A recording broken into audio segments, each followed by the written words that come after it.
Syria के पूर्व राष्ट्रपति बशर अल असद को जहर देकर मारने की कोशिश की गई।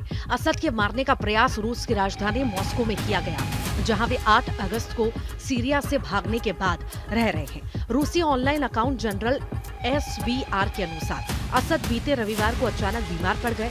माना जाता है कि अकाउंट रूस के एक पूर्व जासूस का है। कथित तौर पर असद ने मेडिकल सहायता की मांग की और फिर उन्हें तेज खांसी और घुटन होने लगी। बता दें कि इस वक्त सीरिया पर कब्जे के लिए अमेरिका, इजराइल समेत कम से कम 6 सुपर पावर देश जोर लगा रहे हैं। लेकिन सीरिया में मौजूद कमांडर जुलानी ने ऑपरेशन मॉस्को से सुपर पावर देशों के होश उड़ा दिए।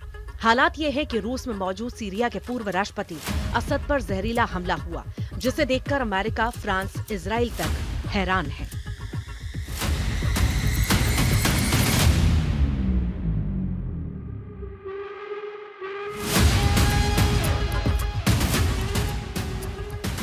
सीरिया में 24 साल तक शासन करने वाले सीरिया के पूर्व राष्ट्रपति बशर अल असद भले ही मॉस्को भाग गए हों, लेकिन उन्हें जहर देकर मारे जाने के दावे से सभी हैरान हैं। रिपोर्ट्स में दावा किया गया है कि असद के शरीर में जहर मिला है। हैरानी की बात तो यह है कि रूस की राजधानी मॉस्को में असद को ऐसे सुरक्षित स्थान पर रखा गया है जहां असद को मारना बेहद मुश्किल है। लेकिन रिपोर्ट्स की माने तो असद को जुलानी के एजेंटों ने धीमा जहर दिया, जिसकी वजह से असद की तबीयत बेहद खराब हो गई। उन्हें गंभीर हालत में अस्पताल भर्ती कराया गया। असद को सांस लेने में दिक्कत होने लगी। दावा किया गया है कि रूस की खुफिया एजेंसी भी असद की नाजुक स्थिति को देखकर हैरान है। फिलहाल अब ये पता लगाने की कोशिश हो रही है कि असद के खिलाफ जहर वाली साजिश का मास्टरमाइंड कौन है। बता दें कि असद पिछले साल 8 दिसंबर से रूस के राष्ट्रपति पुतिन की सुरक्षा में मॉस्को में रह रहे हैं। ऑनलाइन जनरल SVR की ओर से ये दावा किया गया है कि इसे एक पूर्व रूसी जासूस चलाता है।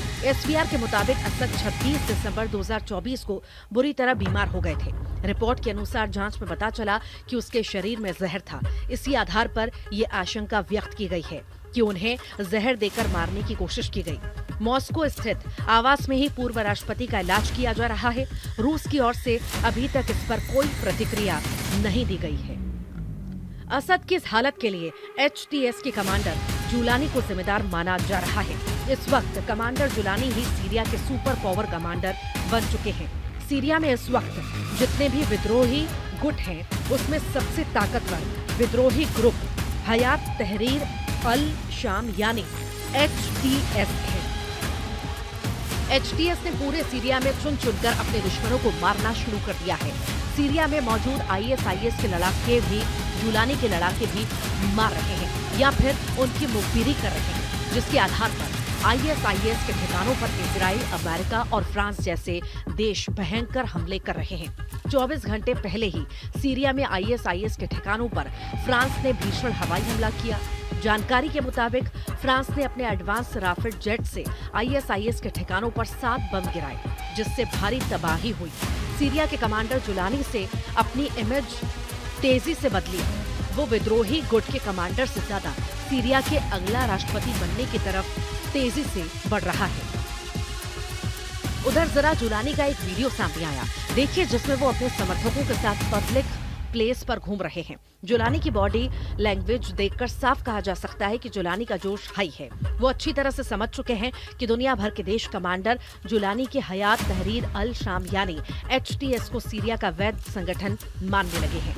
कभी अमेरिका ने कमांडर जुलानी को आतंकवादी घोषित करते हुए उस पर $1 करोड़ का इनाम भी घोषित किया था। लेकिन आज वही अमेरिका जुलानी का पिछलगू बन चुका है, जिसका नतीजा है कि सीरिया की सड़कों पर हयात तहरीर अल शाम यानी HTS के लड़ाके परेड करते हुए दिखाई दिए। हयात तहरीर अल शाम के लड़ाकों ने सीरिया की राजधानी दमिश्क में अपनी ताकत दिखाकर रूस और ईरान को चौंका दिया है। दमिश्क के अब्बासियान चौक पर भारी मशीन गनों से लैस वाहनों को लेकर जुलानी के लड़ाकों ने पूरे दमिश्क में परेड की है। अगर इसी तरह की परेड सीरिया का कोई दूसरा विद्रोही गुट या फिर ISIS के लड़ाके करते तो उन पर बमों की बरसात हो जाती। लेकिन जुलानी ने मौके की नजाकत को भांपकर दुश्मनों को भी दोस्त बना लिया। इस वक्त दुनिया भर के देशों की नजरें सीरिया पर पड़ी हुई है। जुलानी की दोस्ती कैसे कई सुपर पावर देशों के जरूरी तो कुछ के लिए मजबूरी बन चुकी है। बता दें कि सीरिया का कमांडर जुलानी सुपर पावर देशों के लिए सुपर कमांडर बन चुका है। अमेरिका, यूक्रेन, तुर्की, इराक और लीबिया के सीरिया के विद्रोही गुट के नेता कमांडर जुलानी से दोस्ती बेहद जरूरी हो गई है। अगर जुलानी को सीरिया से खदेड़ा गया तो अमेरिका से लेकर तुर्की तक जंग का अखाड़ा खुल जाएगा। हैरानी की बात तो यह है कि असद के तख्ता पलट से बेहद नाराज रूस और ईरान तक जुलानी से मजबूरी वाली दोस्ती करने को मजबूर हो गए हैं। यानी इस वक्त दुनिया का पावर सेंटर बन चुके सीरिया में हयात तहरीर अल शाम यानी HTS के कमांडर जुलानी हर किसी के लिए जरूरी बन गए हैं। जुलानी भी अपनी तरफ से अमेरिका, तुर्की को ये समझा चुके हैं कि वो उनके लिए जरूरी है। तो वहीं रूस और ईरान को समझा दिया है कि वो उनकी मजबूरी बन चुके हैं। उधर HTS चीफ अहमद अल शरा ने कहा है कि उनका मानना है कि इस वक्त ईरान को अपने दृष्टिकोण पर पुनर्विचार करने की आवश्यकता है। सीरिया ईरान जैसे बड़े क्षेत्रीय राज्यों के साथ संबंधों के बिना जारी नहीं रह सकता, लेकिन ये राजनयिक संबंध एक दूसरे के आंतरिक मामलों पर हस्तक्षेप न करने और दोनों देशों के हितों को ध्यान में रखकर होने चाहिए। एक तरफ सीरिया में ISIS पर हमले हो रहे हैं तो वहीं दूसरी तरफ हयात तहरीर अल शाम यानी HTS के कमांडर जुलानी का रुतबा बढ़ाने के लिए यूक्रेन ने जोर लगाना भी शुरू कर दिया है। सीरिया में असद के भागने और रूस का दबदबा खत्म होने के बाद यूक्रेन वहां एक्टिव हो चुका है। यूक्रेन के विदेश मंत्री एंद्री सिबिहा ने सीरिया विद्रोहियों के नेता अबू मोहम्मद अल जुलानी से मुलाकात कर रहे हैं। ये तस्वीरें साबित करती हैं कि सीरिया में अब सबसे बड़ा नेता कमांडर जुलानी ही होगा।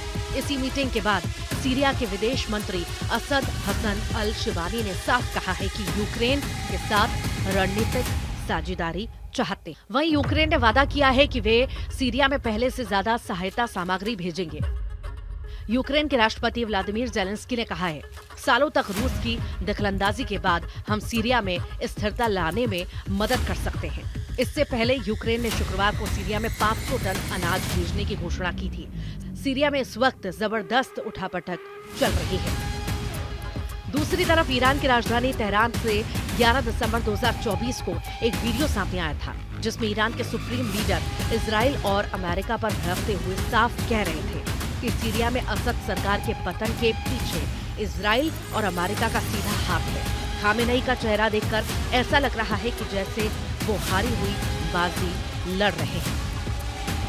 बता दें कि ईरान के सुप्रीम लीडर अली खामेनेई ने कहा है कि आज अमेरिकी सीरिया में अधिक से अधिक अड्डे बना रहे हैं। सीरियाई युवा निश्चित रूप से उन ठिकानों को कुचल देंगे। सीरिया में जो हालात अब बने हैं उससे साफ हो चुका है कि जुलानी के बिना कोई भी सुपर पावर देश सीरिया पर कंट्रोल नहीं कर पाएगा। अब देखना होगा कि कमांडर जुलानी सीरिया के राष्ट्रपति कब बनते हैं।